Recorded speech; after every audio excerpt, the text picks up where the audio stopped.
Hello dear friends, welcome back to it's okay classes.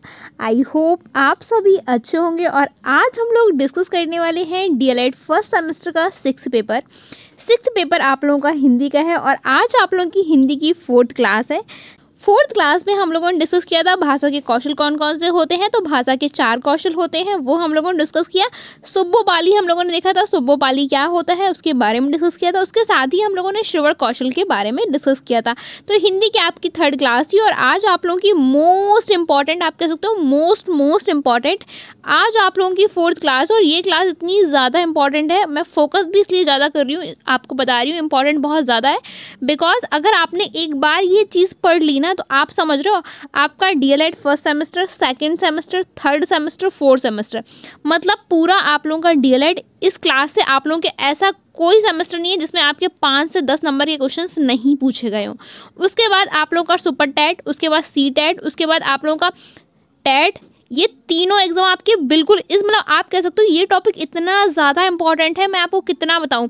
मतलब आप कह सकते हो टीचिंग लाइन के लिए यहाँ से आपके 10 नंबर श्योर हैं। आपके वो 2 साल हो डीएलएड की, उसके बाद आपके टेट हो, सुपर टेट हो और सी टेट, यहाँ से 10 नंबर हमेशा के लिए श्योर है। और अगर आपने ये टॉपिक कंप्लीट कर लिया तो आप समझ जाइए कि डीएलएड के 10 नंबर आपके श्योर हो गए। ऐसा कोई भी साल नहीं है जब यहाँ से क्वेश्चन ना पूछा गया हो। उसके साथ ही इसके आपके 2 चैप्टर दिए हुए हैं और दोनों चैप्टरों में आपके हर साल क्वेश्चंस पूछे गए हैं इसी टॉपिक से। मतलब ये इतना ज़्यादा इंपॉर्टेंट है आज का टॉपिक कि अगर आप इसके प्रॉपर नोट्स बना लेते हो, प्रॉपर तरीके से जितना मैं इसको पढ़ा रही हूँ अगर आप वो पढ़ लेते हो, तो आप ये समझिए कि आपको आगे इस टॉपिक के कभी भी नोट्स नहीं बनाने पड़ेंगे। आप कितनी भी अच्छी कोचिंग चले जाएं, कितनी भी अच्छी आप बुक पढ़ लें, मतलब आप कह सकते हो कि मैंने इसमें अपना बेस्ट देने की कोशिश की है। अपनी जो मेरा अब तक का जो कुछ रहा, जब तक मैंने जो चीज़ें पढ़ी, वो सारी चीज़ें मैंने आपको एक जगह प्रोवाइड करने की कोशिश की है। बिकॉज मेरा मतलब इसलिए है ये, क्योंकि मैं ये चाहती हूँ कि आप लोगों की जो ये टॉपिक है ये कंप्लीट हो जाए। क्योंकि हिंदी के अंदर ये टॉपिक आप लोगों का हमेशा से क्वेश्चंस, मतलब यहाँ से सबसे ज़्यादा क्वेश्चंस पूछे गए हैं। उसके साथ ही आपका संस्कृत भी कवर करेगा ये। मतलब संस्कृत में अगर बात की जाए तो ये वर्णमाला वाला जितना टॉपिक है ना, स्वर व्यंजन वगैरह, तो ये सब चीज़ें आपकी संस्कृत में भी काम आएगी। तो आप समझ रहे हो इतना ज़्यादा इंपॉर्टेंट है।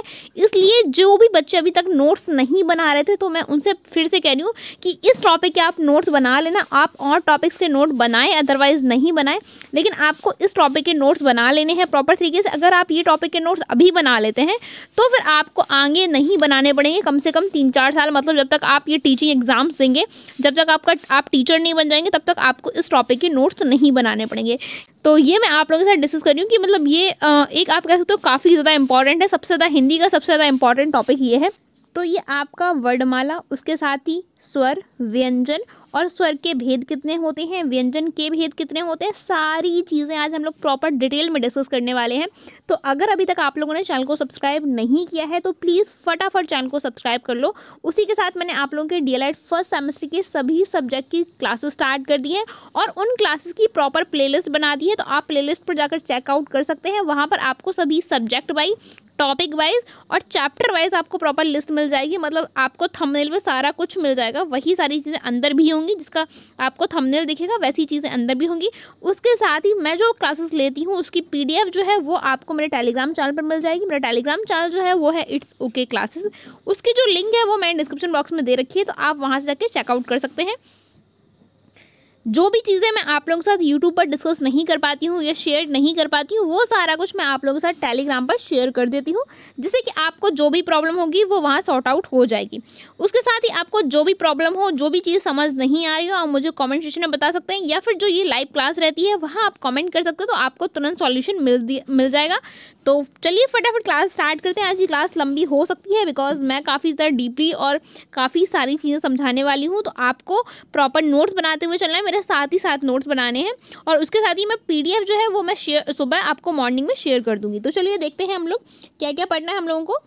तो आज हम लोग सबसे पहले ध्वनि के बारे में डिस्कस करेंगे। ध्वनि होता क्या है, आखिर ध्वनि क्या चीज़ है। मतलब ध्वनि हम लोग सुनते हैं, कोई भी चीज़ की ध्वनि आती हो, वो साउंड किसी का भी हो, कोई बैल का साउंड हो या फिर किसी भी म्यूजिक का साउंड हो या फिर आप किसी भी चीज़ का या किसी की आवाज़ हो, कुछ भी हो, वो सारा कुछ साउंड ही है। वो जानवरों की आवाज़ हो, म्यूजिक का साउंड हो या फिर आप कह सकते हो घंटी या वेल की आवाज़ हो, तो वो सब क्या है, ये सब आपकी ध्वनि है। और ध्वनि अगर सोचो अगर हम लोगों को ध्वनि नहीं सुनाई देती तो क्या हम लोग कैसा फील होता, तो फिर सारी चीज़ें कितनी पॉज तरीके से चल रही होती है। अगर हम लोग को यही किसी की आवाज़ नहीं आती, हम लोग आपस में बात नहीं कर सकते क्योंकि हम लोगों को सुनाई नहीं देता एक दूसरे की बात, तो सारा कुछ जो था वो संकेतों के थ्रू चल रहा होता। आप समझ रहे हो ना, मतलब इमेजिनरी चल रहा होता, या फिर आप कह सकते हो कि सारा हम लोग एक दूसरे से हाथ ला के बात कर रहे होते, इस टाइप का कुछ चल रहा होता। ध्वनि के बारे में हम लोग समझते हैं क्या होती है ध्वनि। देखते हैं, जिस वर्ड या अक्षर की अपनी एक आवाज़ हो जो दूसरे वर्णों से अलग हो उसे हम लोग ध्वनि कहते हैं। मतलब जिस वर्ड या अक्षर की अपनी आवाज़ हो, मतलब कोई भी वर्ड हो आपका, उसकी खुद की आवाज़ होनी चाहिए जो दूसरे वर्णों से अलग हो। मतलब जितने भी वर्ड हैं आप लोगों के, वर्ण कितने हैं आगे हम लोग देखेंगे, जितने भी वर्ड हैं उनकी आवाज़ क्या है, सबकी आवाज़ डिफरेंट होनी चाहिए, तभी हम उन सबको डिफ्रेंशिएट कर पाएंगे कि क्या क्या चीज़ें हैं, किस वर्ड में कौन सा आवाज़ है। तो ये कैसे पता चलेगा, ये हमें ऐसे पता चलेगा कि जब आपके जो वर्ड हैं वो सब अलग अलग होंगे, तभी हम लोग डिफ्रेंशिएट कर सकते हैं कि इनकी आवाज़ भी अलग अलग होगी। इसलिए जितने भी वर्ड हैं आपके, छोटा आ, बड़ा आ, छोटी ई, बड़ी, इसमें क्या इन सब में हम लोग डिफ्रेंशिएट कर सकते हैं क्योंकि सबकी आवाज़ जो है वो डिफरेंट है। आगे देखते हैं, हमारे मुख्य अवयवों से घर्षण करती हुई जो प्राणवायु बाहर निकलती है उसे हम लोग ध्वनि कहा जाता है। मतलब हमारे मुंह में घर्षण, मतलब कोई भी आप छोटा आ बोलिए, बड़ा आ बोलिए, कोई भी शब्द बोलिए, जैसे मैं बोल रही हूँ तो उसमें क्या है, मेरे जो मुंह है उसमें क्या है, जो टंग है, जो चीज़ें हैं वो सब क्या एक दूसरे से टच हो रही हैं, एक दूसरे से कहते हैं ना, दांत से जीभ टच हो रही है या फिर आप कह सकते हो ओंठों से जीभ टच हो रही है, तो क्या जीभ जो है वो सब जगह से टच हो रही है। तो जब टच होती है तभी तो हम लोग बात को बोल पाते हैं, तभी तो दूसरा सुन पाता है। तो जब हम लोग अपनी बात को बोलते हैं उस समय क्या होता है कि जो आप कह दो सांस है जो, या फिर जो हम लोग ऑक्सीजन लेते हैं, CO2 छोड़ते हैं, तो जब हम लोग बोलते हैं तो प्रेशर के थ्रू बोलते हैं। मतलब आप समझ लो प्रेशर लगता है हम लोग जब बोलते हैं, तो उससे जो हम लोग बोलते हैं, कोई भी चीज़ को बोलते हैं उसे ही हम लोग ध्वनि कहते हैं।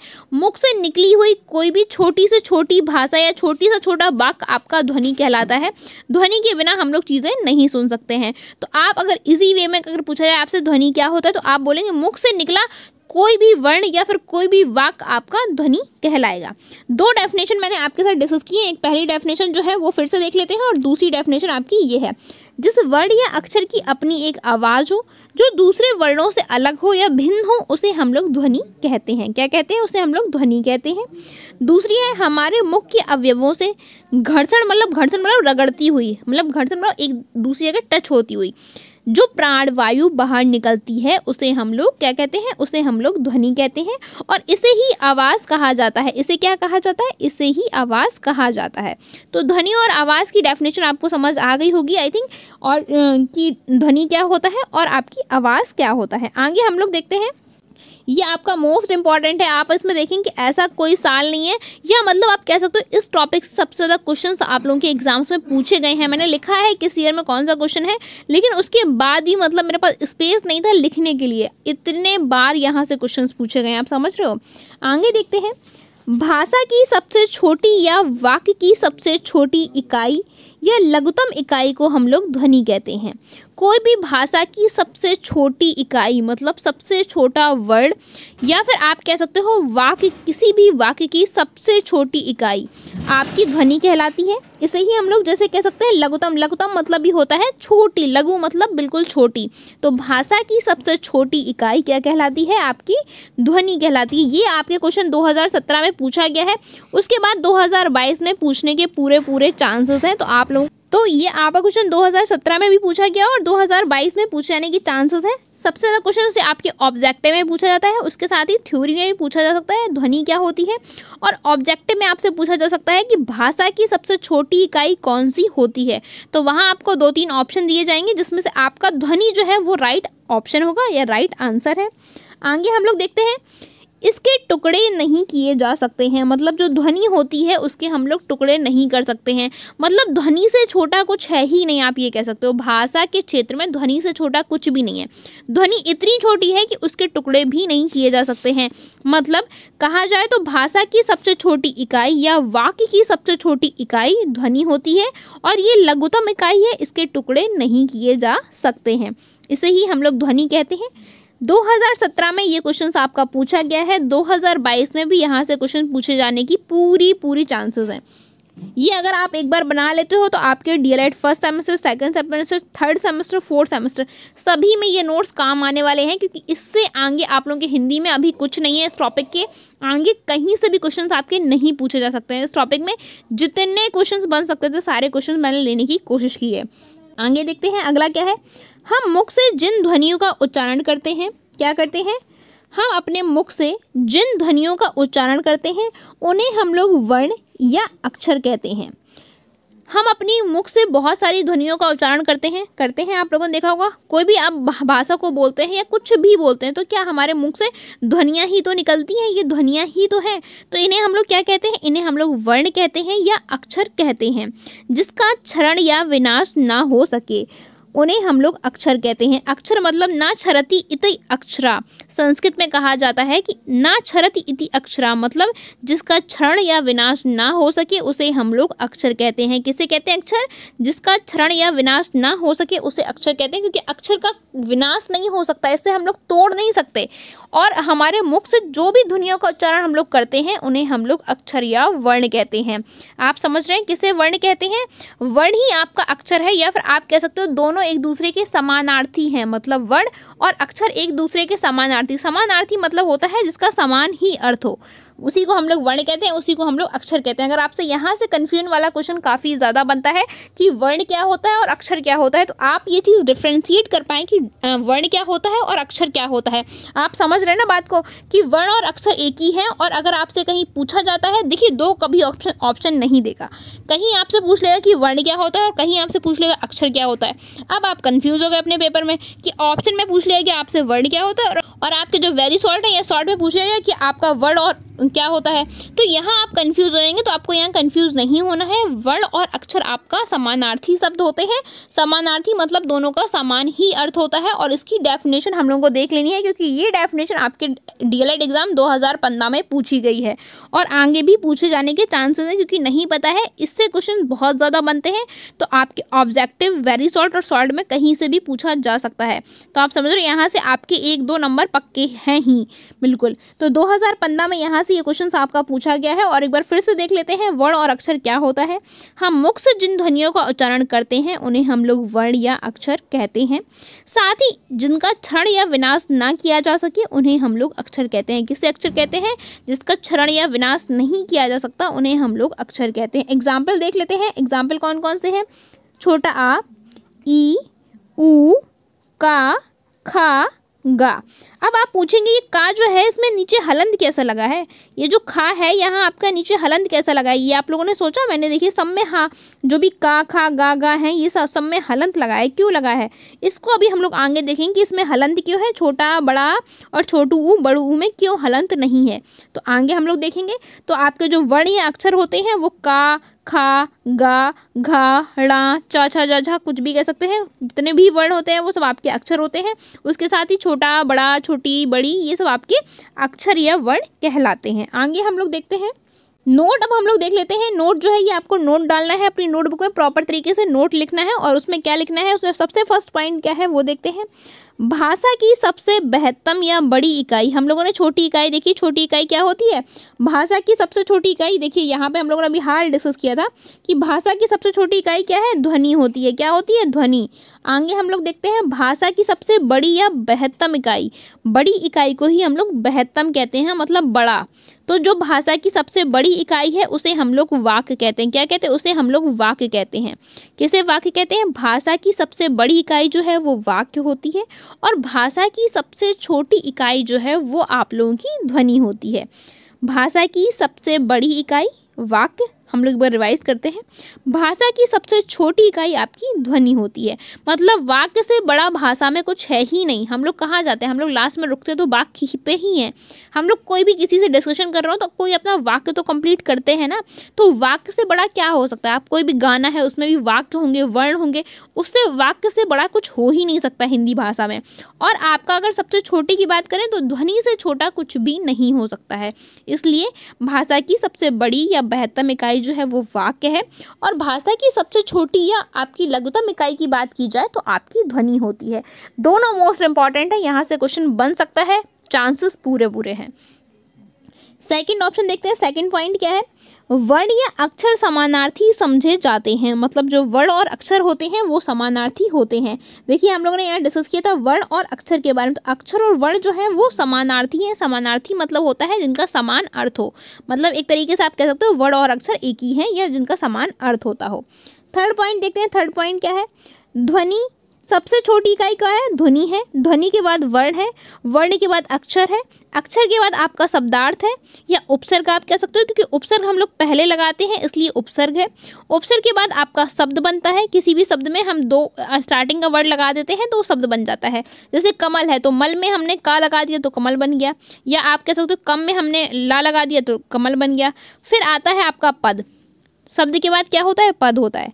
पद के बाद आता है आपका पदवंश, वाक्यांश या उपवाक्य या शीर्षक आप कह सकते हो, और शीर्षक के बाद आपका वाक्य आता है। वाक्य आपकी बृहत्तम या बड़ी इकाई है, सबसे बड़ी इकाई जो है वो वाक्य ही है।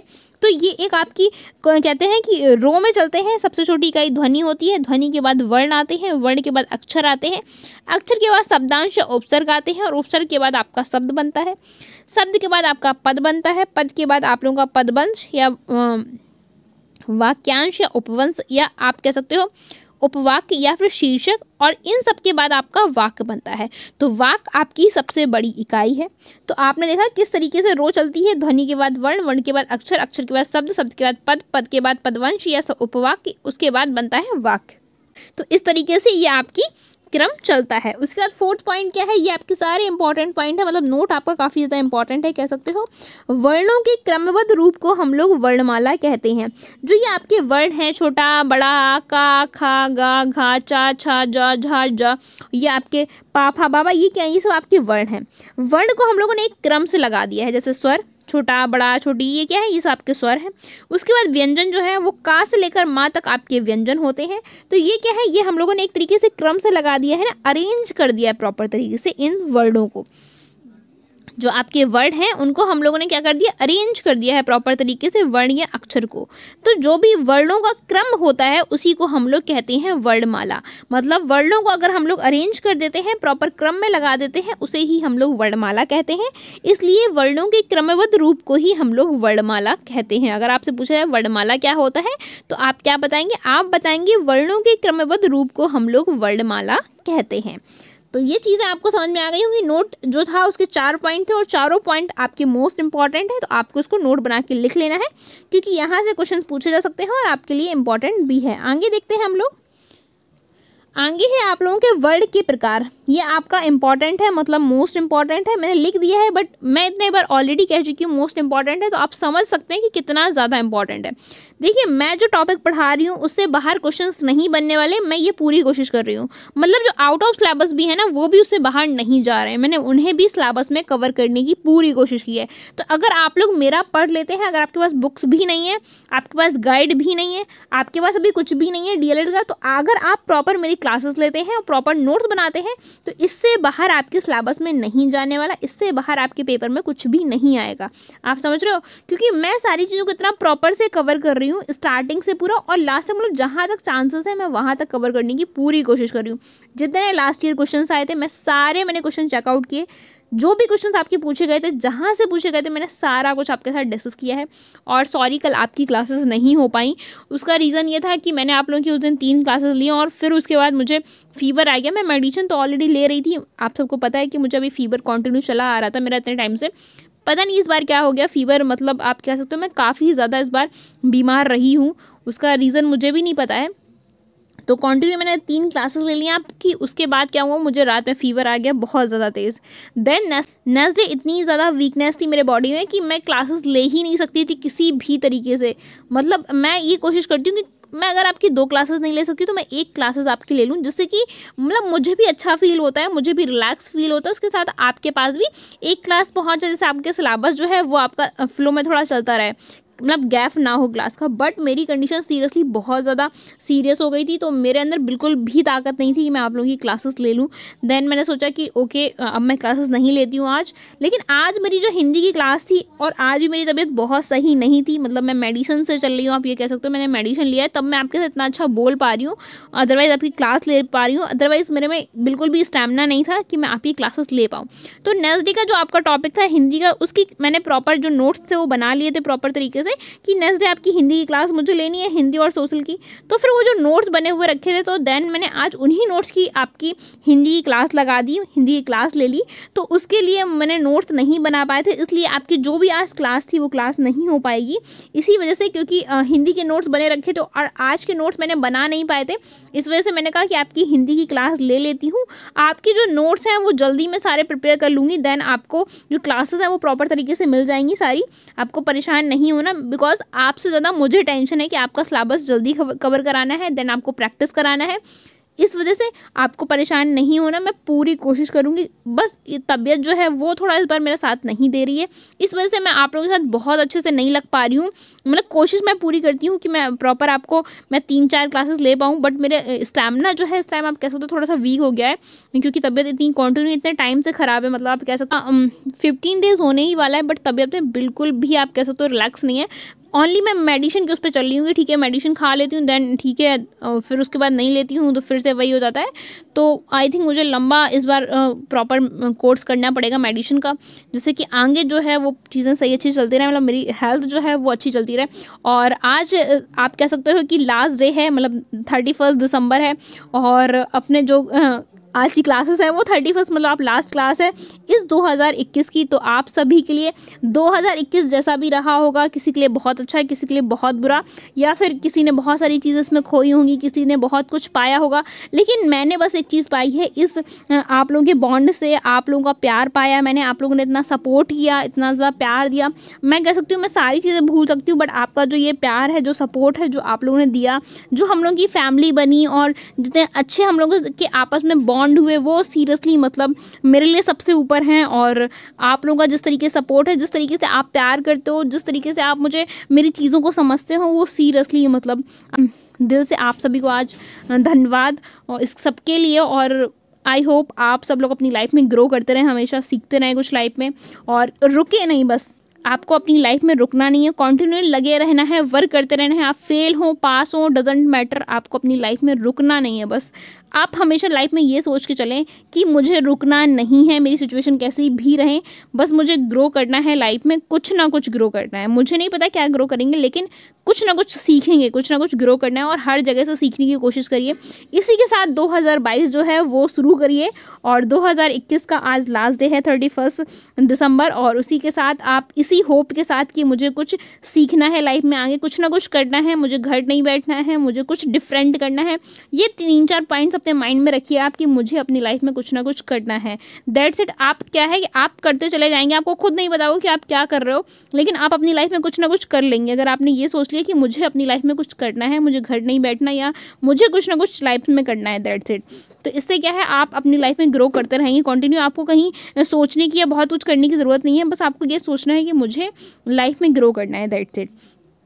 इसी सोच के साथ आपको 2022 में एंट्री करनी है। कल 1 जनवरी है, और मैं पूरी कोशिश करूँगी कि कल 1 जनवरी को भी आपकी क्लासेस ले पाऊँ, बिकॉज 31 को मैंने क्लासेस ली हैं, तो 1 को भी क्लासेस लूँगी मैं। और इसी के साथ हम लोग कल न्यू ईयर सेलिब्रेट करेंगे। यही प्रे है मेरी कि आप सब लोग अपनी लाइफ में ग्रो करते रहें। और इसी के साथ आपका डीएलएड फर्स्ट सेमेस्टर जो है वो स्टार्ट हो चुका है, डीएलएड आपकी स्टार्ट हो चुकी है, और जल्दी आप लोग टीचर बनने की तरफ आगे बढ़ ही रहे हैं। जैसे ही 2 साल कंप्लीट होगा, देन आप लोग टीचर जिनका एम ही टीचर बनना है, उनके लिए तो बहुत अच्छी बात है, और उनको अपनी एम की तरफ बढ़ते जाना है। उसके साथ ही आपके पास 2 साल है, इन 2 सालों में आपको बहुत सारी चीज़ें सीखते जाना है अपनी लाइफ में। और आपको सीखने के लिए कॉलेज से मिले, आप कॉलेज से सीखिए, जो भी कर रहे हैं आप सीखते जाइए, दैट्स इट। मतलब अपनी लाइफ में कुछ ना कुछ सीखते रहें कंटिन्यू। और इसी के साथ 2022 में अपने जो आपको ड्रीम्स हैं आपके, वो फुलफिल हों, और उसी के साथ आप लाइफ में कुछ नया करें, कुछ नया सीखें, और हमेशा कुछ नया करने के लिए तैयार रहें हमेशा। और सिचुएशन कोई भी हो, आप उसमें हमेशा खड़े रहने की कोशिश करें। सिचुएशन अच्छी हो बुरी हो, क्योंकि आपको भी नहीं पता सिचुएशन आगे कल क्या होगी, इस वजह से। तो चलिए इसी के साथ आगे हम लोग स्टार्ट करते हैं, काफ़ी ज़्यादा बातें हो गई। तो आगे हम लोग मोस्ट इंपॉर्टेंट टॉपिक है आपका वर्ण के प्रकार देखेंगे। वर्ण के कितने प्रकार होते हैं? तो वर्ण 2 प्रकार के होते हैं। कितने प्रकार के? वर्ण 2 प्रकार के होते हैं। कौन कौन से? स्वर और व्यंजन। वर्ण अगर आपसे पूछा जाए कि वर्ण के कितने प्रकार होते हैं, तो वर्ण के ओनली 2 प्रकार होते हैं। पहला है स्वर और दूसरा है आपका व्यंजन। आगे देखते हैं स्वर किसे कहते हैं। ये 2016 में आपसे पूछा गया है कि स्वर किसे कहते हैं। ये क्वेश्चन आपका यहाँ से आया है, उसके साथ ही आपका इंपॉर्टेंट क्वेश्चन है। यहाँ से काफ़ी सारे क्वेश्चन आपके बनेंगे। देखिए ये आपका आज का टॉपिक बहुत ज़्यादा इंपॉर्टेंट है। मैं इतने बार इसलिए कह रही हूँ क्योंकि ये सच में बहुत ज़्यादा इंपॉर्टेंट है, और ये मैं आपके माइंड में बिठाना चाहती हूँ कि आप इसको थोड़ा सा सीरियस होकर पढ़ें, बिकॉज इंपॉर्टेंट टॉपिक है। आगे देखते हैं। स्वर वे ध्वनियाँ हैं जिनके उच्चारण के लिए किसी अन्य वर्ण की आवश्यकता नहीं पड़ती है। मतलब स्वर जो है वो ध्वनियाँ हैं जिनके उच्चारण में किसी अन्य वर्ण की आवश्यकता नहीं पड़ती है। मतलब आप कह सकते हो इन्हें किसी की आवश्यकता नहीं होती है, ये स्वतंत्र रूप से बोले जा सकते हैं, जिसे हम लोग स्वर कहते हैं। आगे देखते हैं छोटा आ। छोटा आ के उच्चारण में किसी अन्य स्वर या व्यंजन वर्णों की आवश्यकता या सहायता नहीं लेनी पड़ती है, इसलिए आ स्वर है जिसे स्वतंत्र रूप से बिना किसी वर्ण की सहायता से बोला जा सकता है। जिसे हम लोग बिना किसी व्यंजन की सहायता से बोलें या जिसे हम लोग स्वतंत्र रूप से बोल सकें जिस भी वर्ण को, उसे हम लोग कहते हैं स्वर। मतलब स्वर को उच्चारित करने में हमें किसी भी वर्ण की आवश्यकता नहीं होती है, इसे हम लोग अकेले बोलते हैं। छोटा आ है, इसमें हम लोग किसी भी स्वर की सहायता ले रहे हैं नहीं ले रहे हैं ना, क्योंकि ये क्या है, ये स्वतंत्र रूप से बोला जा सकता है। तो जिसे हम लोग स्वतंत्र रूप से बोल सकते हैं बिना किसी वर्ण की सहायता के, उसे हम लोग स्वर कहते हैं। किसे हम लोग स्वर कहते हैं एक बार फिर से देख लेते हैं। स्वर वे ध्वनियाँ हैं जिसके उच्चारण के लिए किसी अन्य वर्ण की आवश्यकता नहीं होती है, जिसे आप स्वतंत्र रूप से बोल सकते हैं, उसे हम लोग स्वर कहते हैं। जिन्हें स्वतंत्र रूप से बिना किसी वर्ण की सहायता से बोला जा सकता है, उसे हम लोग स्वर कहते हैं। किसे स्वर कहते हैं?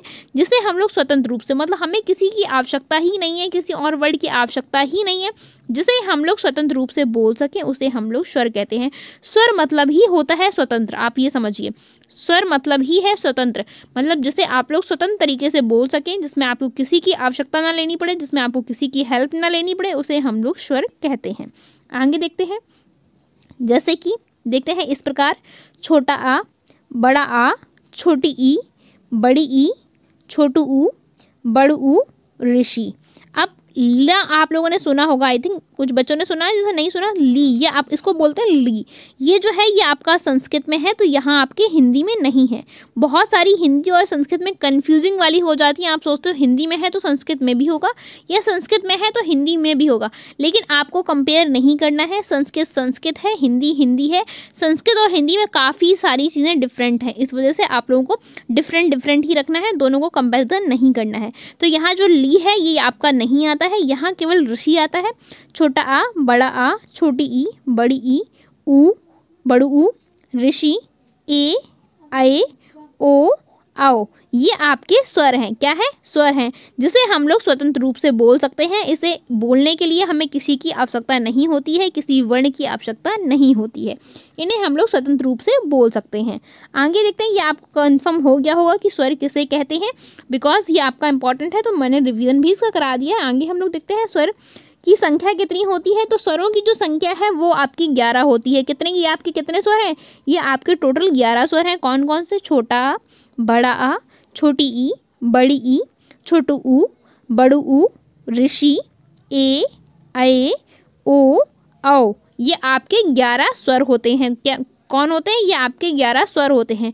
अगर कहीं आपसे पूछी जाए कि स्वरों की संख्या कितनी होती है, तो आप बताएंगे स्वरों की संख्या जो है वो 11 होती है। आगे हम लोग देखते हैं। अब देखते हैं मूल स्वर कौन कौन से होते हैं, मतलब आपके मूल स्वर कौन कौन से हैं, जो मतलब कि मेन स्वर हैं वो कौन कौन से हैं वो देखते हैं। हम लोग मूल स्वर देखते हैं, मूल स्वर कौन कौन से होते हैं। मूल स्वर जो है वो आपके 7 होते हैं। कितने होते हैं? मूल स्वर जो है वो आपके 7 होते हैं। कौन कौन से? छोटा आ, बड़ा आ, छोटी ई, बड़ी ई, छोटू ऊ, बड़ू ऊ, ऋषि। ये क्या है? ये आपके 7 जो है ये आपके मूल स्वर हैं। क्या है? ये आपके मूल स्वर हैं। कौन कौन से? छोटा आ, बड़ा आ, छोटी ई, बड़ी ई, छोटू ऊ, बड़ू ऊ, और ऋषि, ये 7 आपके मूल स्वर हैं। आगे हम लोग देखते हैं संयुक्त स्वर। संयुक्त स्वर आपके मोस्ट इंपॉर्टेंट है। आप देख रहे हो यहाँ कितने बार आप लोगों से पूछा गया है, 2016 में, 2015 में, 2019 में, यहाँ से कॉन्टिन्यू क्वेश्चंस बने हैं आप लोगों के। 3 साल में लगातार क्वेश्चन पूछे गए हैं कि संयुक्त स्वर क्या होते हैं, 2015 में, 2016 में और 2019 में। तो ये आपका मोस्ट इंपॉर्टेंट है। मैं कह रही हूँ ये टॉपिक ही आपका मोस्ट इंपॉर्टेंट है। आप लोगों को बहुत अच्छे से इसको पढ़ना है। जहाँ भी डाउट हो मुझे कमेंट सेक्शन में आप बता सकते हो, जो भी डाउट हो, जहाँ भी डाउट हो आप लोगों को। तो देखते हैं 2015, 2016 और 2019 में ये पूछा गया है। ये भी जो ईयर है ये भी आपको अपनी नोटबुक में लिखना है, जिससे कि आप जब जब अपनी पढ़ाई करें तो आपको पता हो कि ये किस ईयर में पूछा गया है। इस वजह से आपको जब जहाँ भी आप नोट्स बनाएं तो ऊपर ये लिख लें 2015, 2016, 2019। इससे आपको पता चलेगा कि कब कब आपके क्वेश्चंस पूछे गए हैं। आगे देखते हैं 4 संयुक्त या मिश्रित स्वर कहे जाते हैं। 4 आपके ऐसे स्वर हैं जिसे हम लोग संयुक्त स्वर या आपके मिश्रित स्वर कहते हैं। संयुक्त स्वर को ही मिश्रित स्वर कहा जाता है। कई बार क्वेश्चन ऐसे भी पूछा गया है कि संयुक्त स्वर क्या होता है, और कई बार ऐसे पूछा गया है कि मिश्रित स्वर जो हैं वो आपके कौन कौन से होते हैं। तो संयुक्त स्वर और मिश्रित स्वर एक ही बात है। तो 4 आपके संयुक्त या मिश्रित स्वर होते हैं। कौन कौन से? ए, ऐ, ओ, औ। ए, ओ, ऐ, औ। ये आपके 4 जो है ये आपके संयुक्त स्वर हैं। ये बने कैसे हैं वो देख लेते हैं। छोटा आ और छोटी ई के मिलने से बना है आपका ए। क्या बना है? छोटा आ और छोटी ई के मिलने से बना है आपका ए। उसके साथ आप लोगों का छोटा आ प्लस छोटू ऊ के मिलने से बना है ओ। क्या बना है? छोटा आ और छोटू ऊ के मिलने से बना है आपका ओ। आगे छोटा आ प्लस ए के मिलने से बना है ऐ। क्या बना है? ऐ।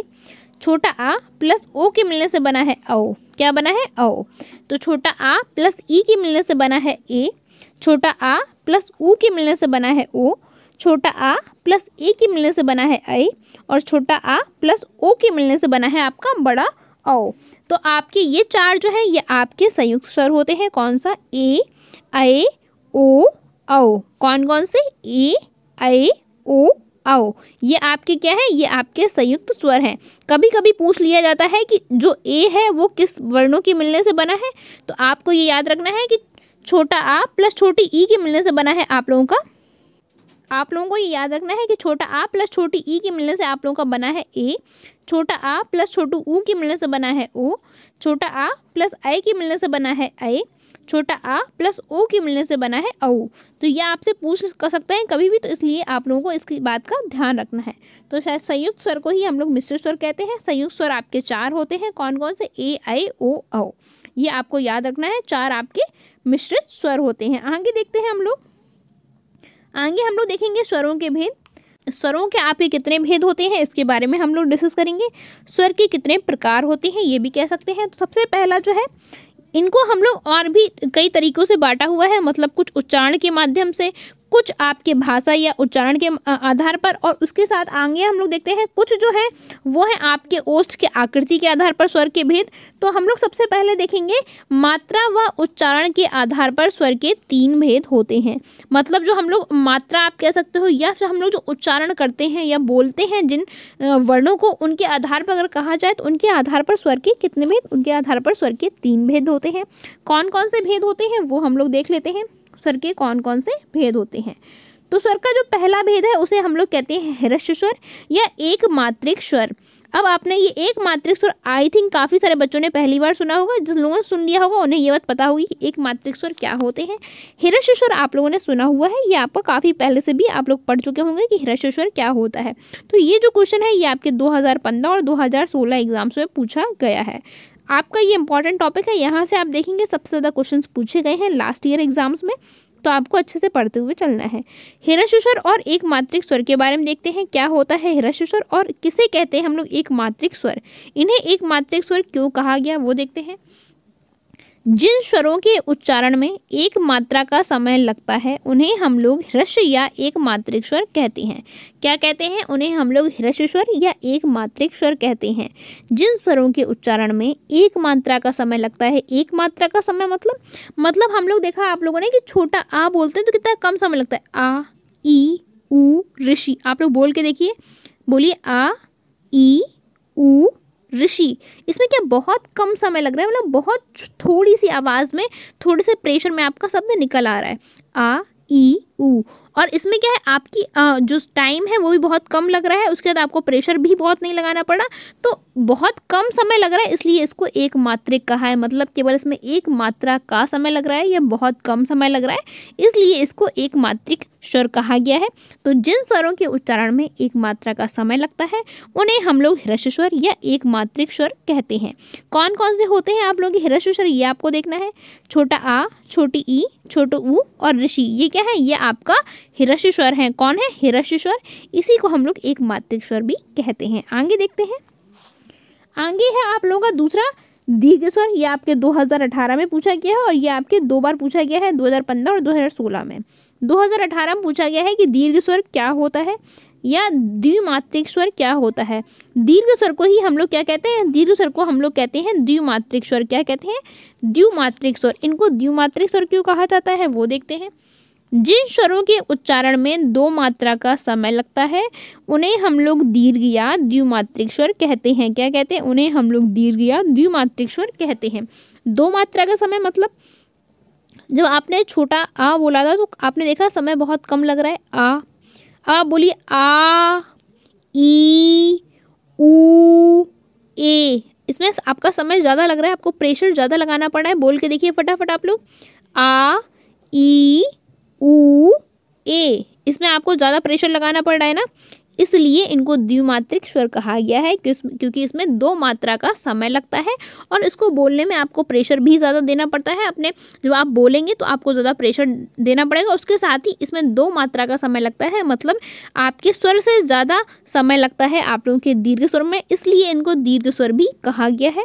और उनको इसीलिए आप कह सकते हो कि ह्रस्व स्वर कहा गया है या एक मात्रिक स्वर कहा गया है क्योंकि इसमें कम समय लगता है। आप बोलिए आ ई ऊ, तो इसमें कितने आसानी से बोल दिया। लेकिन आपके अगर कहा जाए बड़ा आ तो आ ई ऊ ए, ये क्या है, इसमें आपका समय जो है ज़्यादा लग रहा है, उसके साथ दीर्घ है, मतलब काफ़ी लंबा आपको खींचना पड़ रहा है, इसलिए इनको दीर्घ स्वर या द्विमात्रिक स्वर कहा गया है। एक बार डेफिनेशन फिर से देख लेते हैं, रिवाइज कर लेते हैं। जिन स्वरों के उच्चारण में 2 मात्रा का समय लगता है उन्हें हम लोग दीर्घ या द्विमात्रिक स्वर कहते हैं। क्या कहते हैं, उन्हें हम लोग दीर्घ या द्विमात्रिक स्वर कहते हैं। अब देखते हैं द्विमात्रिक स्वर कौन कौन से होते हैं।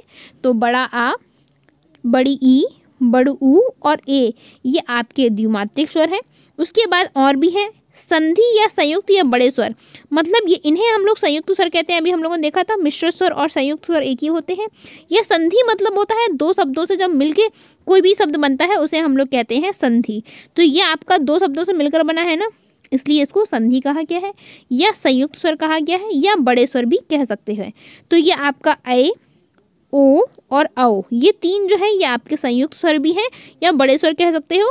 तो आपका बड़ा ई, बड़ी ई, तो आपका आ ई ऊ ए ओ औ, ये जो है ये आप लोगों के 7 शब्द जो हैं ये आप लोगों के, ये आपके 7 वर्ण जो हैं, जो ये आपके 7 वर्ण हैं, इसे हम लोग द्विमात्रिक या दीर्घ वर्ण कहते हैं। क्या कहते हैं, इनको हम लोग दीर्घ या द्विमात्रिक स्वर कहते हैं। कौन कौन से, आ ई ऊ ए ओ औ, ये 7 आपके द्विमात्रिक या दीर्घ स्वर होते हैं। और आपके ये 4 कहा जाए तो ये आपके ह्रस्व स्वर होते हैं। कितने, 4 आपके ह्रस्व स्वर होते हैं और 2 आप लोगों के दीर्घ स्वर होते हैं। आगे देखते हैं हम लोग। अब बात करते हैं प्लुप्त स्वर की। किसकी, प्लुप्त स्वर की। क्या होता है प्लुप्त स्वर वो देखते हैं। प्लुप्त स्वर को हम लोग त्रिमात्रिक स्वर कहते हैं। क्या कहते हैं, प्लुप्त स्वर को ही हम लोग त्रिमात्रिक स्वर कहते हैं। अच्छा, इन्हें त्रिमात्रिक स्वर क्यों कहा जाता है और प्लुप्त स्वर होते कौन कौन से हैं वो देखते हैं। जिन स्वरों के उच्चारण में 2 मात्रा से अधिक अर्थात 3 मात्रा का समय लगता है उन्हें हम लोग प्लुप्त या त्रिमात्रिक स्वर कहते हैं। किसे कहते हैं, जिन स्वरों के उच्चारण में 2 मात्रा से अधिक, 2 मात्रा वाले तो आप लोगों के द्विमात्रिक या आपके दीर्घ स्वर होते हैं, तो द्विमात्रा से ज़्यादा समय लगता है, उसके साथ ही 3 मात्रा का समय लगता है, उन्हें हम लोग त्रिमात्रिक या प्लुप्त स्वर कहते हैं। मतलब इसमें दीर्घ स्वर से भी ज़्यादा समय लगेगा इस स्वर को बोलने में। तो ये कौन सा स्वर होता है? ये केवल एक स्वर होता है आपका ओम। आप ओम बोलिए, ओम को कितने लंबे समय तक बोल सकते हैं? आप लोगों ने देखा है, जो आप लोग जो ओम का उच्चारण करते हैं वो बहुत लंबे समय तक बोलते हैं ओम, इस तरीके से। तो ये क्या है, इसमें 3 मात्रा है, या फिर आप कह सकते हो 3 मात्रा से ज़्यादा समय लगता है, इसलिए इन्हें प्लुप्त कहा गया है। देखिए आप लोग यहाँ समझिए, यहाँ डिफरेंस है थोड़ा सा। जो एक मात्रक है उन्हें हम लोग कहते हैं आप लोगों के ह्रस्व स्वर, उनमें केवल एक मात्रा का समय लगता है और उनको बोलने में बहुत कम समय लगता है, इसलिए उनको एक मात्रक कहा गया, जैसे आ ई उ। ठीक है, उसके बाद आप करते हैं द्विमात्रिक। द्विमात्रिक जो होते हैं वो दीर्घ स्वर होते हैं आप लोगों के, और दीर्घ स्वर में एक मात्रा से ज़्यादा समय लगता है। हम लोग द्विमात्रिक स्वरों को बोलने में ज़्यादा समय लगता है, इसलिए हम लोग उनको द्विमात्रिक स्वर या दीर्घ स्वर कहते हैं। अब बात करते हैं प्लुप्त स्वर को। तो प्लुप्त स्वर को दीर्घ स्वर से भी ज़्यादा समय लगता है। आप समझ रहे हो, आप ओम बोलिए, ओम को आप कितना लंबे देर तक बोल सकते हो, क्योंकि इसमें टाइम जो है वो काफ़ी ज़्यादा लगता है। जैसे कि ओम, तो इसमें क्या आप इसको काफ़ी लंबे समय तक बोल सकते हो, इसलिए इसको हम लोग प्लुप्त स्वर कहते हैं। देखते हैं ओम। ओम देखिए 2 तरीके से लिखा जाता है। जैसे ओम ये है, इसमें हम लोग चांद की बिंदी लगाते हैं, इस तरीके से भी हम लोग ओम को लिख सकते हैं। उसके बाद जो है ये आप इस तरीके से भी इसको लिख सकते हैं, मतलब ओ, और ओ के बाद आपको 3 बनाना है। क्या बनाना है? 3 बनाना है इस तरीके का, और फिर माँ लिख देना है जिसके नीचे हलंत रहेगा। तो इसको हम लोग क्या पढ़ेंगे? इसको हम लोग पढ़ेंगे ओम में। ओम 3 क्यों लिखते हैं? प्लुप्त स्वर को हम लोग 3 ये इस तरीके का बना के हम लोग इसको डिफ्रेंशिएट करते हैं, मतलब इस तरीके का साइन अगर कहीं आ जाता है तो आप लोग समझ जाइए कि यहाँ आपका प्लुप्त स्वर होगा। इसलिए ओम में जो है वो 3 बना हुआ है, इसलिए ओम जो है वो आपका प्लुप्त स्वर है। जहाँ भी 3 लग जाएगा वो आपका प्लुप्त स्वर होगा। जैसे कि आ के आगे 3 लग गया, ये आपका प्लुप्त हो गया। ऊ के आगे 3 लग गया, ये आपका प्लुप्त हो गया। और ई के आगे 3 लग गया, ये आपका प्लुप्त हो गया। आगे हम लोग एक नोट है जो देख लेते हैं। क्या है नोट? प्लुप्त स्वरों की पहचान के लिए 3 जो है, 3 आप कह सकते हो, यह चिन्ह लगाया जाता है। तो ये चिन्ह जहाँ भी आपको मिल जाए वो सब आपके क्या होंगे? वो आपके प्लुप्त स्वर होंगे। क्या होंगे? वो आपके प्लुप्त स्वर होंगे। तो आप समझ गए कि प्लुप्त स्वर क्या होते हैं और किसे हम लोग त्रिमात्रिक स्वर कहते हैं। नेक्स्ट अब हम लोग देखते हैं कि हम लोग ने यहाँ चेकआउट कर लिया कि पूरा प्लुप्त स्वर क्या होता है। तो स्वर आपके 3 प्रकार के मेन होते हैं। अगर आपसे पूछा है स्वर कितने प्रकार के होते हैं, तो स्वर आपके मेन जो है वो 3 प्रकार के ही होते हैं, ह्रस्व स्वर, दीर्घ स्वर और प्लुप्त स्वर। इन्हीं को हम लोग एक मात्रिक, द्विमात्रिक और त्रिमात्रिक स्वर भी कहते हैं। और अगर हम लोग और इन्हें डिफ्रेंशिएट करके देखा जाए तो इन्हें हम लोग कह देते हैं मात्रा या उच्चारण के आधार में, क्योंकि इसमें मात्राएं होती हैं, ए ई और आ ई उ, आ ई उ, इन सब की मात्राएं होती हैं, इसलिए इन्हें मात्रा या उच्चारण के आधार पर कह सकते हैं। वैसे स्वर के अगर पूछा है कॉमन आपसे, तो कॉमन आपके 3 भेद ही होते हैं, ह्रस्व स्वर, दीर्घ स्वर और प्लुप्त स्वर। अब आगे हम लोग देखते हैं और स्वर को। नेक्स्ट है आपका ओष्ठ आकृति के आधार पर स्वरों के भेद। आगे हम लोग देखते हैं क्या है। सेकंड है आप लोगों का ओष्ठ आकृति के आधार पर स्वरों के भेद, मतलब जो आपके ओंठ हैं उनमें नई नई आकृतियां बनेंगी, वो हम लोग देखेंगे कौन कौन सी आकृतियां आप लोगों की बनती हैं। जब हम लोग कोई भी वर्ड को बोलते हैं तो उसमें आपके उस वर्ड को बोलते समय मुंह की आकृतियां बनती हैं, जो कि हम लोग देखेंगे। हम लोग आज ये देखेंगे ओंठ की आकृति के आधार पर कौन कौन से भाग हैं स्वर के। तो ओंठ की आकृति के आधार पर आपके स्वर के 2 भेद होते हैं। कौन कौन से होते हैं? वृत्ताकार और आवृत्ताकार। वृत्ताकार मतलब जो हम लोग बोलेंगे तो उसमें वृत्त आपका बनेगा। वृत्त कैसे बनेगा ये हम लोगों को बोल के ही पता चलेगा। तो देखेंगे वृत्ताकार स्वर कौन कौन से होते हैं। तो वृत्ताकार जो स्वर है ये आपके 4 होते हैं। कितने होते हैं? 4 होते हैं। अब मेरे साथ साथ आप लोगों को बोलना है और देखना है कि होते भी हैं या नहीं होते हैं, वो देखना है। तो बोलिए ऊ, ऊ, ओ, आओ। इसमें आप देखिए आपकी चोंच कह सकते हो, या फिर आपका जो मुंह है वो ओठ जो है वो आपके राउंड राउंड हो जाएंगे। आप बोलिए ऊ, ऊ, ओ, आओ। आपका राउंड हो रहा है ना, इसलिए इनको वृत्ताकार स्वर कहा गया है। मैंने भी इनको ऐसे ही याद किया था, ऐसे आपको बहुत कन्फ्यूजन हो जाएगा। तो आपको ऐसे याद करना है कि इनको बोलते समय जो मुंह है वो उसमें वृत्त का आकार बन रहा है, मतलब जो ओंठ है उनमें आपका वृत्त या राउंड राउंड आपका शेप बन रहा है, इसलिए ये आपके वृत्ताकार स्वर होंगे। कौन कौन से होंगे? ऊ, ऊ, ओ, आओ। ये 4 क्या है? ये 4 आप लोगों के वृत्ताकार हैं। कितने हैं? ये 4 आप लोगों के वृत्ताकार हैं। आवृत्ताकार देखते हैं, मतलब जिसमें वृत्त की आकृति नहीं बनेगी उनको हम लोग आवृत्ताकार कहेंगे। तो आवृत्ताकार स्वर देखते हैं, ये 7 होते हैं। कितने होते हैं? ये आपके 7 होते हैं। कौन से? आवृत्ताकार जो है ये आपके 7 होते हैं। कौन कौन से होते हैं? आ, आ, ई, ऋषि, ए, आए।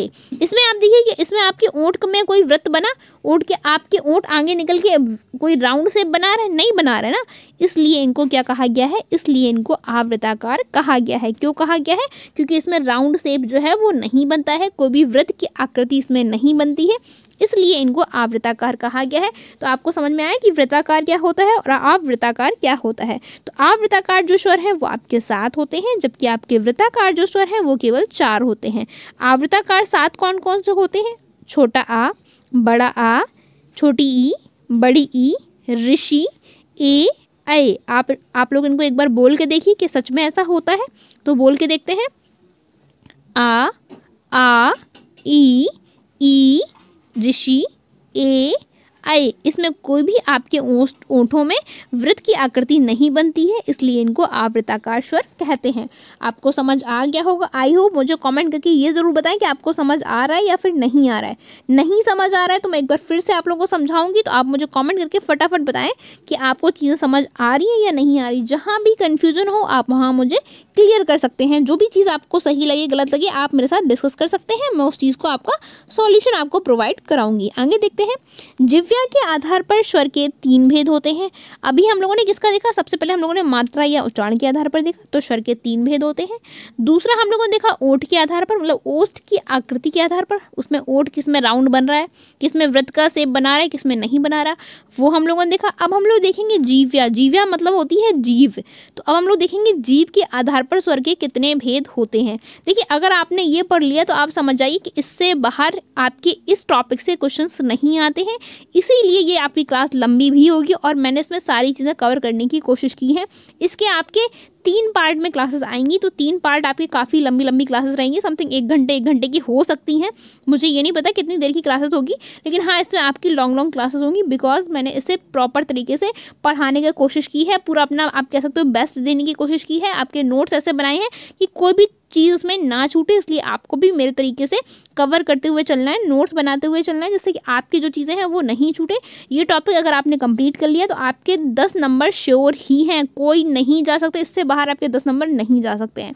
वो आपके पूरे टीचिंग एग्जाम की मैं बात कर रही हूँ। अगर एक बार ये टॉपिक अभी कंप्लीट हो गया तो यहाँ से बाहर आपके कुछ भी नहीं आने वाला इस टॉपिक के। तो देख लेते हैं कि जीभ के आधार पर स्वर के 3 भेद कौन कौन से होते हैं। सबसे पहला है अग्रस्वर। देखते हैं अग्रस्वर क्या होता है। अग्र मतलब होता है आगे के भाग से, मतलब जो आपकी जीभ है वो आगे का भाग टच करेगा, जीभ के आगे का भाग। तो ये जो है ये आपके 5 होते हैं। कितने होते हैं? ये होते हैं आपके 5। आपको याद कैसे करना है, बोल के देखिए मेरे साथ। ई, ऋषि, ए, ऐ। बोलिए जरा। इसमें देखिए जीभ जो है उसका आगे का जो पार्ट है, जो भाग है, वो टच कर रहा है। देखिए आप बोलिए ई, ऋषि, ए, ऐ। आपको अलग से समझ में आएगा कि आपकी जो जीभ है वो आगे वाला पार्ट आपका बोल रहा है। मतलब आप कह सकते हो कि जब भी आपसे ये क्वेश्चन पूछा जाएगा तो आपको अपने इस तरीके से वर्ण को मुंह में बोल के देखना है कि कौन से वर्ड से आपके अग्र भाग जो है जीभ का वो टच हो रहा है। मतलब आगे का भाग, आपके मुंह का आगे का भाग किस भाग से आपके मतलब आपकी जो जीभ है वो आपके आगे के भाग से कौन से वर्ण में टच हो रही है, जिससे आप पता लगा पाएंगे कि कौन सा वर्ण जो है वो अग्र स्वर है। मतलब मैं ये चीज़ आपको बता रही हूँ, जिस तरीके से मैंने इनको याद कर रखा है मैं वही आपको ट्रिक बता रही हूँ। मतलब ये कॉमन है, आप कह सकते हो, इसको आप बहुत लंबे समय तक याद कर सकते हो। और रटना यहाँ कुछ भी नहीं है। मैं रट्टा अपनी कोई भी क्लासेस में नहीं लगवाती हूँ, ना मैं इसको वो करती हूँ, फॉलो करती हूँ। रटने की आपको कोई ज़रूरत नहीं है, आप बस चीज़ों को समझते चलिए। आप जब उसको पढ़ेंगे 1-2 बार अपने आप आपको समझ में आएगा। रटने की आपको कोई ज़रूरत नहीं है। रटा हुआ आप कितनी चीज़ें रट पाएंगे भाई? 8 सब्जेक्ट हैं। 8 सब्जेक्ट को जिस दिन रटने बैठोगे ना, नहीं रट सकते हो। 8 सब्जेक्ट बहुत बड़े बड़े हैं, उनको आप नहीं रट सकते हो। जो चीज़ें होंगी जहाँ आपको याद करना होगा मैं बताऊँगी, यहाँ आपको याद करना है। लेकिन अभी आपको याद नहीं करना, अभी आपको समझना है कि जीभ का आगे का भाग मुंह के जिस भी सिरे को छुएगा या आगे के भाग को छुएगा उसे हम लोग अग्रस्वर कहते हैं। और इन्हें हम लोग जीभ के आगे वाले भाग से बोलते हैं। आप लोगों को बोल के देखना है। ई, ऋषि, ए, ऐ। ये क्या है? ये आपके अग्रस्वर होते हैं। अब हम लोग देखेंगे मध्य स्वर, मतलब जो मध्य से बोले जाएंगे। कौन सा बोलते हैं? बोल के देखते हैं। ये आपका 1 होते हैं। कितने होते हैं? 1 होते हैं। कौन कौन सा? आ। आप बोलिए आ। आपको अलग से फील होगा कि आपकी जो जीभ है उसका मिडिल पोर्शन जो है वो ज़्यादा आपका पार्टिसिपेट कर रहा है, आप कह सकते हो, वो आपके बोलने में ज़्यादा भाग ले रहा है। आप बोल के देखिए आ, आ बोल के देखिए, आप एक दो बार अपने आप मन से बोलिए, आपको समझ आएगा। आपको भी इस चीज़ को फील करना है, आपको समझना है इस चीज़ को। बोल के देखिए आ मिडिल का पार्ट जो है वो हो रहा है ना, मतलब पार्टिसिपेट कर रहा है ना, ऐड हो रहा है ना, आप कह सकते हो। तो ये जो आपके मध्य स्वर जो है वो केवल एक होता है, कौन सा? छोटा आ। कौन सा होता है? छोटा आ जो है ये आपका मध्य स्वर होता है। क्या होता है? मध्य स्वर जो है वो छोटा आ होता है। आगे देखते हैं पश्च स्वर। पश्च स्वर क्या होता है? ये 5 होते हैं। पश्च स्वर जो है ये कितने होते हैं? ये आपके 5 होते हैं। कौन कौन से? बड़ा आ, ऊ ऊ औ, ओ औ। ये हम लोग देखते हैं पश्च स्वर क्या है, मतलब आपकी जीभ का पीछे वाला जो पोर्शन है, जो भाग है, उसके थ्रू ये बोले जाएंगे। बोल के देखते हैं कि ऐसा सच में होता है। तो बोल के देखिए मेरे साथ साथ, आ ऊ ओ औ, आ ऊ ओ औ। तो आपको जो ज़्यादा प्रेशर देना पड़ा है वो आपके सबसे पीछे वाले, मतलब जीभ के सबसे पीछे वाले भाग पे प्रेशर देना पड़ा है। साथ ही ये जो वर्ड है ये उसी के माध्यम से निकल रहे हैं। आप बोल के देखिए, आ ऊ ओ औ। तो इसमें क्या, पीछे वाले भाग से आप बोल रहे हैं, मतलब जीभ का जो पीछे वाला पोर्शन है वहां से ये वर्ड जो है वो निकल रहे हैं। आगे आपकी जो जीभ है वो टच नहीं हो रही है, आपके दांतों से, ओंठों से कहीं टच नहीं हो रही है। आप बोलिए आ ऊ ओ औ। आप समझ रहे? बी जो आप जीभ बोलेंगे ना, मैं इस चीज़ को फील करके, मैं बोल के दिखा रही हूँ, फील भी कर रही हूँ, क्योंकि मैं इस चीज़ को समझाना चाहती हूँ आपको। आप मतलब खुद करके देखिए, ट्राई करिए आप, और खुद समझिए इस बात को। मैं समझा रही हूँ बट आप भी ट्राई करिए, जिससे कि आपको भी चीज़ें समझ आए। आप बोल के देखेंगे तो आप देखेंगे तो जो आपकी जो जीभ है वो पूरी मुँह में कहीं भी टच नहीं हो रही है, मतलब किसी का सपोर्ट नहीं ले रही है, इसलिए ये पीछे वाले भाग से बोली जा रही है, इसलिए इनको पश्च स्वर कहा गया है। और ये होते हैं आपके 5। तो जीभ के आधार पर आप लोगों ने देखिए कि स्वर के भेद जो है वो 3 होते हैं। कौन कौन से? अग्रस्वर, मध्य स्वर और पश्च स्वर। तो आगे वाले जो होते हैं वो आपके 5 होते हैं, इन्हें हम लोग कहते हैं अग्रस्वर, जैसे कि ई ऋषि, ए ऐ, ये आपके अग्रस्वर हैं। उसके बाद मध्य स्वर की बात करते हैं तो छोटा आ जो है ये आपका मध्य स्वर है।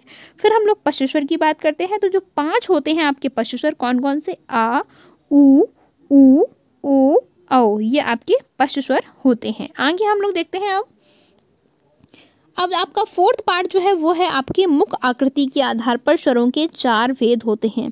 हम लोगों ने 3 पार्ट्स आप लोगों के देख लिए। पहला हम लोगों ने देखा था कि मात्रा और उच्चारण के आधार पर, दूसरा हम लोगों ने देखा ओष्ठ की आकृति के आधार पर, थर्ड हम लोगों ने देखा जीव्या मूल के आधार पर, और 4th हम लोग डिस्कस कर रहे हैं मुख आकृति के आधार पर स्वर के 4 भेद होते हैं। मतलब जो मुख में आकृतियां बनती हैं उनके आधार पर अगर देखा जाए तो स्वर के 4 भेद होते हैं, और ये आपके इंपॉर्टेंट है और काफ़ी ज़्यादा कन्फ्यूजिंग वाले होते हैं।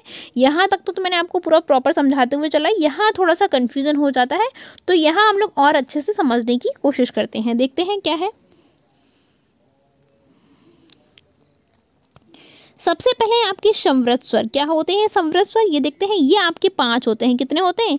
ये आपके 5 होते हैं। कौन कौन से? ई ऋषि, ऊ। तो ये क्या है? ये आपके 5 जो है ये आपके संवृत स्वर होते हैं। आप इनको याद कैसे करेंगे?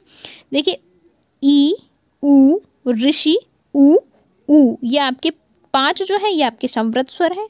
विवृत स्वर क्या है? विवृत स्वर देखते हैं। विवृत स्वर है जो केवल एक है आपका, कौन सा है? बड़ा आ। बड़ा आ जो है ये आपका विवृत स्वर है। मतलब आपको इसमें बोलने में बहुत ज़्यादा वो लग रहा है ना, विवृत, मतलब आपका जो मुख है जो आपका फैल रहा है पूरी जगह। बोलिए आ, आप पूरा मुंह खोल देंगे, इसलिए इसको बोला गया है विवृत स्वर। मतलब आपका इसमें पूरा मुख जो है वो पूरा ओपन हो जाएगा, इसलिए इसको विवृत स्वर कहते हैं। और ये होता है एक केवल, कौन सा? बड़ा आ। कौन सा है? बड़ा आ। बोलिए आप, बड़ा आ बोल के देखिए, आ। तो ये क्या है? ये विवृत स्वर है आपका। आगे हम लोग देखते हैं, आगे है आप लोगों का अर्धसंवृत। अर्धसंवृत क्या होता है वो देखते हैं। मतलब जिसको बोलने में हमको बहुत ज़्यादा प्रेशर नहीं लगेगा और जो मुख की आकृति है वो आधा मुख खुला रहेगा। आपको यहाँ एक चीज़ और समझना है, मैं यहाँ आपको समझाने की कोशिश करती हूँ प्रॉपर। संवृत जो होते हैं इसमें क्या होता है? इसमें आपका मुख जो है वो पूरा खुलता है, आकृति बनती है, जैसे ई ऋषि, ऊ। इसमें क्या है? अलग अलग आकृतियाँ बन रही हैं और इसमें प्रॉपर मुख खुल रहा है पूरा आपका बड़ा सा, ठीक है। जबकि जो अर्धसंवृत होते हैं इसमें क्या होता है? जो मुख है वो आपका आधा खुलता है, पूरा नहीं खुलता। क्या होता है? आपका मुख जो है वो आपका आधा मुख खुलता है। देखते हैं कैसे खुलता है। तो संवृत में हम लोगों ने क्या देखा? संवृत स्वर आपके 5 होते हैं। कौन कौन से? ई ऋषि, ऊ। और आपका विवृत स्वर जो होता है वो केवल एक होता है। इसमें आपका पूरा मुंह जो है वो ओपन हो जाता है, आकृति जो है मुख की वो पूरी ओपन हो जाती है, जैसे कि बड़ा आ। आगे हम लोग देखते हैं, आगे क्या है? आगे है आपका अर्धसंवृत। अर्धसंवृत क्या होते हैं? अर्धसंवृत जो है ये केवल 3 होते हैं। कौन कौन से? जिसमें हमारा मुंह जो है वो आपका आधा ओपन होता है। देखते हैं कैसे। आ ए ओ, आ ए ओ, ये 3 क्या है? ये 3 है आप लोगों के अर्धसंवृत स्वर। कितने हैं? अर्धसंवृत स्वर कौन कौन से हैं? 3 होते हैं ये आप लोगों के। और ये कौन कौन से हैं? छोटा आ, ए, ओ। बोल के देखिए, आप लोग बोल के देखना, आपको उसको फील करना है। आप समझिए बात को, फील करेंगे तभी आपको चीज़ें याद रहेंगी, तभी आप उस चीज़ों को अंडरस्टैंड कर पाएंगे। आपको बोल के खुद देखना है। बोलिए आ ए ओ, आ ए ओ। जैसे मुंह आपका आधा खुल रहा है, पूरा नहीं खुल रहा, पूरी तरीके से नहीं खुल रहा है, आधा खुल रहा है। आधे मुख से भी आप इनको बोल सकते हैं। बोल के देखिए आ ए ओ। ये क्या है? ये आपके अर्धसंवृत स्वर होते हैं। ए औ कौन कौन से होते हैं? 2 होते हैं। ए औ। बोलिए आप ए औ, ए औ। तो इसमें क्या है? आपका जो मुंह है वो बहुत पूरी तरीके से ऐसे खुल नहीं रहा है।